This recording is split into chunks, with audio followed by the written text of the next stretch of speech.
Hello humans, this is Dr. Saara happening with Performance is Happening, and today I'm making a video for you because it's easier for me to make a video than to type it all out. There was a media request for Shape and they asked for behavioral experts and or sports psychologists to comment on long-term motivation.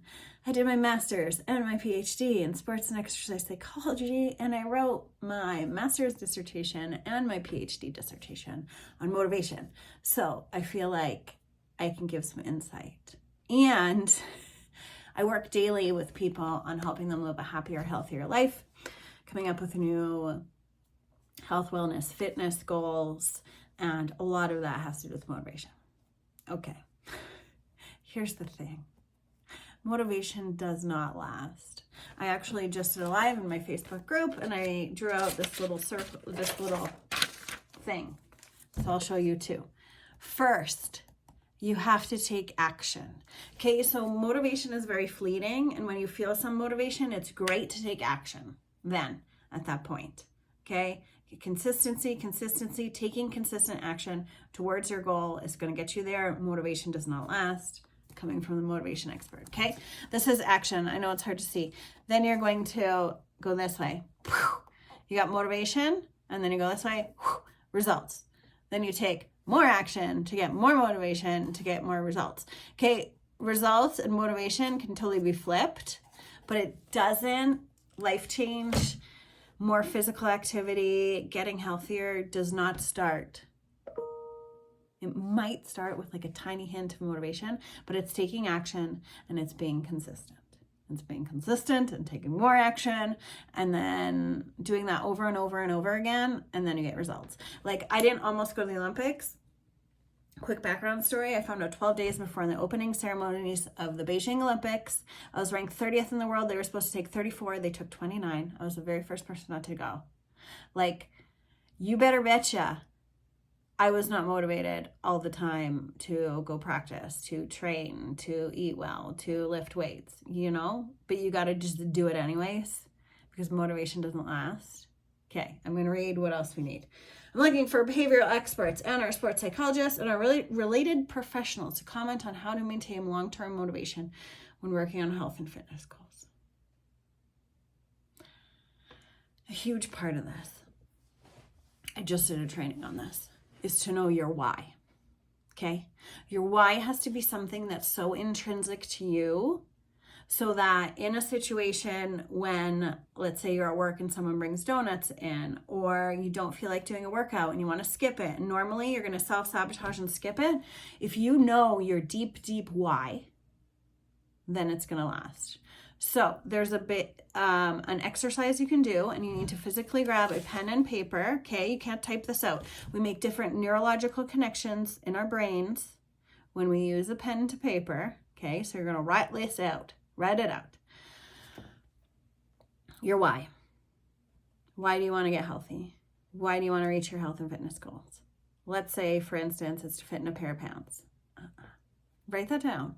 But that's way too superficial. You got to go deeper than that. Why do you want to fit in a pair of pants? To have more self-confidence. Great, that's getting better. Why do you want to have more self-confidence? To attract a significant other. Why do you want to attract a significant other? Because I feel lonely and sad. Like, you got to get deeper. So like, why are you making these health, wellness, fitness, behaviors, decisions? When you know your why, when it's something that really means something, when it's something really deep, you're going to stick to it. It might be something like, I want to be able to play on the floor with my grandkids without any pain. I don't want to die of a heart attack like my father did. Like, get to something really real. So in those moments when behavioral change is hard, when you're not reaching your health and fitness goals, when normally you would self-sabotage or just give up, you know your why. You know it's deeper. Okay? And then a piece from the actual science and theories, which all the books say, but I work with people in real life and doesn't necessarily apply, is the concept of the self-determination theory, which is based on competence, autonomy, and relatedness. So ideally, your motivation, specifically intrinsic motivation, is going to be highest when you have autonomy. So that means basically you're doing things of your own volition. You have choice. So a way that I'm also a personal trainer, a way that I would do that in the gym with my clients is to give them choice. Okay, we're going to do shoulder press. Do you want to do 12 or 15? They're going to do shoulder press either way, but they're going to feel like they're more involved if they get to pick what weight. So if you're training yourself, obviously you're going to have a lot of autonomy, but know that you're like, someone can't force you to, I see this a lot, like I'll train a husband or a wife and they want their significant other to work out. And I'm like, do they want to, or do you want them to? Because that workout is going to be miserable for me if it's because they want them to. If the other significant other really wants to work out and get healthy, then I'll have a conversation with them, probably do a one-on-one first, and then if it works out, we'll have them work out together. But I have learned from experience, I'm not training your significant other because you want them to be fit. Like, that's not going to last. They're also like not going to like me. It will work out. Okay, so autonomy. Competence, the ability, the feeling that you are able to do whatever it is. So if it's a workout thing, that you have the ability to do it, that you are physically capable. And then the third thing is relatedness. Relatedness is really easy to grow. Like if you have a community or you're doing a group workout or in a team, if you're doing this by yourself, relatedness might look like you finding a group of like-minded people online in a Facebook group that are also all trying to improve their health. But surround yourself with people who are doing the things that you want to do. Okay? That's how you're going to have the most success. So competence, autonomy, relatedness. That is a self-determination theory. Desi and Ryan. 84. 97. 2000. 2017. 2019. Those are... I think that's the most recent one, 2019, if you need to cite. Another thing, achievement goal theory. Yeah. And then different, I don't know how much I want to get into this, but there are performance goals. Okay, so performance goal is based on other people. So your results compared to other people. How are you doing compared to other people? Okay, and then there's a mastery goal. So how are you doing compared to yourself? Okay, each one of these can be broken down further, but basically the people who have the most motivation have both of these high. Okay, so yes, you want to consistently improve compared to yourself. So health and fitness wise, this might mean keeping a journal every time you're in the gym. Are you doing an exercise for longer? Are you lifting more weights?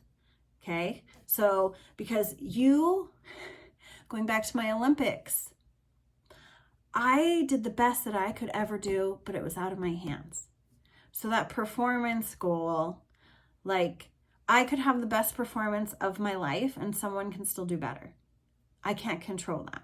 I can control my performance, so my mastery goal, compared to how I did last time. And I can consistently improve, and that's going to allow me to have like a better life, okay? Because I am in more control of my own behavior versus what other people are doing.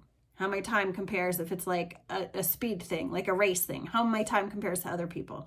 Like you can't control that. It's good to have that a little bit high as well, because if you're a competitive person, that's a good driving force. That's a little bit motivating. So we want high performance and high mastery goals, and then you'll have high success.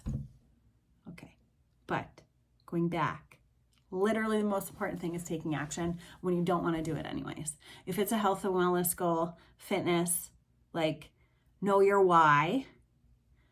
And here's another tip. It doesn't have to be black and white. Like, there's no on the wagon, off the wagon. Like, if you have a poor meal, if you make a choice and you have some Oreos, it doesn't mean that the rest of the day you have to eat like garbage. It means the next meal you just keep going, because this is life, and life is a journey, and you should enjoy every little bit of it. And 80-20 rule is amazing. So make 80% good choices, health, fitness, wellness, and 20% fun. And if you fall off the wagon, there's no wagon, it's life. Just get back on and make the next behavior a smart choice. Okay, I hope that helps with motivation. Big take home: consistency and doing it anyways. Knowing your why and doing it anyways, because motivation doesn't last. And I study this stuff. Okay, appreciate you. Way to take care of your body. It's the only place you have to live. Again, my name is Dr. Saara. You can find me at performanceshappening.com. And thanks for listening. Hope this helps.